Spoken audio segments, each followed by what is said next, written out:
আপনারা বিরোধী দল হিসেবেও কিন্তু আপনাদের একটা দায়িত্ব আছে যাতে কনস্ট্রাকটিভ কাজ ডাকসু করতে পারে। আপনারা আপনাদের ভূমিকা সম্পর্কে বলেন এবং আসলে জুমা যে কথাগুলো বললেন সেক্ষেত্রে আপনি কিভাবে দেখছেন, আপনাদের ওপিনিয়ন শুনি।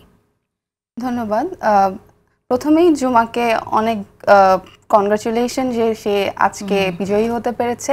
একটা গণতান্ত্রিক সৌন্দর্য বলতে যে বিষয়টা আছে, এতদিন পর এতটা বছর পর আমরা নির্বাচনে অংশগ্রহণ করতে পেরেছি। আমি আমার 25 বছরের জীবনে এসে প্রথমবার ভোট দিতে পেরেছি, এটা আমাদের জন্য অনেক গৌরবের বিষয়। পাশাপাশি প্রশ্নটা যেরকম ছিল যে তারা কি করতে পারবে বা আমরা কি করতে পারি, আমাদের কেন আমরা জায়গাটা করতে পারলাম না, সেই প্রশ্নে যাওয়ার আগে একটা কথা বলাই ভালো যে তারা কেন পারলো। দেখেন, গত 17 বছরে 10 বছর ধরে আমাদের ঢাকা বিশ্ববিদ্যালয়ে ছাত্রদল যারা করেছে তারা হামলা মামলার শিকার হয়েছে। এমনও হয়েছে আমাদের সিনিয়র ভাইয়ারা যারা ক্লাসরুমে ছিল, ক্লাসরুম থেকে তাদেরকে অ্যারেস্ট করা হয়েছিল। তো এরকম একটা জায়গায় দাঁড়িয়ে আমরা যেখানে ক্লাস করতে পারিনি, হলে আমাদের জায়গা হয়নি, আমি ব্যক্তিগতভাবে আমার ছাত্রদলের পরিচয়টা মানুষের কাছে পৌঁছানোর আগেই আমাকে বিভিন্নভাবে হ্যারাস করা হতো এবং আমি বিভিন্ন সোশ্যাল মিডিয়াতে যখন কথা বলতে যেতাম আমার মুখ বন্ধ করে রাখা হতো। সেই জায়গায় এসে আমাদের কাজ করার জায়গাগুলো আসলে কম ছিল।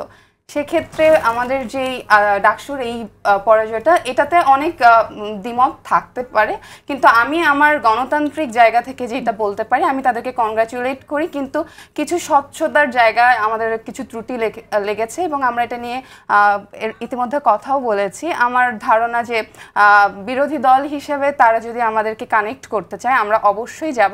কিন্তু জুমার একটা ব্যাপার, আমি এর আগেও কথা হয়েছে, যেহেতু তার সাথে আমার বিভিন্ন জায়গায় বিভিন্ন অনুষ্ঠানে কথা হয়ে থাকে, তো তার একটা প্রতিশ্রুতি ছিল যে সে ঢাকা বিশ্ববিদ্যালয়ের বাকি যে মেয়েরা আছে তাদের সাইবার বুলিংয়ের জায়গাটায় তাদের সাথে বসে একটা কাজ করতে চায়।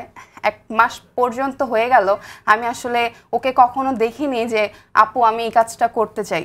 দলীয় পরিচয়ের বাইরেও আমরা যেহেতু বিশ্ববিদ্যালয়ের সবচেয়ে সিনিয়র ব্যাচ, আমি কিন্তু ওরকম কোনো প্রভাব, মানে তার কোনো কথা বা তার সাথে যে কাজ করব, তাদের তো আসলে আমাদের সাথে বসতে হবে, একটা প্ল্যাটফর্ম দিতে হবে বিরোধী দল হিসেবে, সেই জায়গাগুলো কিন্তু আমরা এখন পর্যন্ত পাইনি। তো সেক্ষেত্রে এসে আমি জুমার প্রতি আহ্বান থাকবে আমার যে তারা অতি দ্রুত আমাদের সাথে বসুক। কারণ এই যে সাইবার বুলিং ইস্যুটা, আজকে এই কমেন্ট বক্সগুলোতেই যদি দেখেন, আজকের পরে প্রোফাইলগুলোতে আমি আসলে ঢুকতে পারবো না।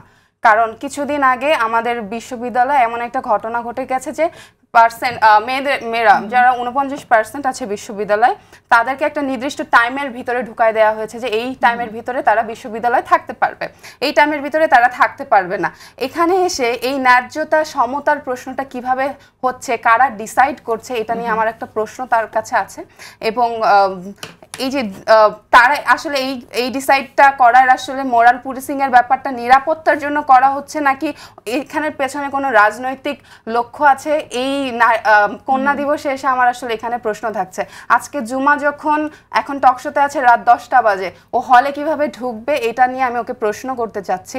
কারণ এটা নিয়ে যখন সান্ধ্যকালীন আইন করে দেয় তখন মেয়েদেরকে একটা জায়গায় পক্ষীভূত করে রাখা হয়, তারা চিকিৎসার জন্য বাইরে যেতে পারে না। এরকম একটা ঘটনা অলরেডি ঢাকা বিশ্ববিদ্যালয়ের ছাত্রী হলের ভিতরে হয়ে গেছে।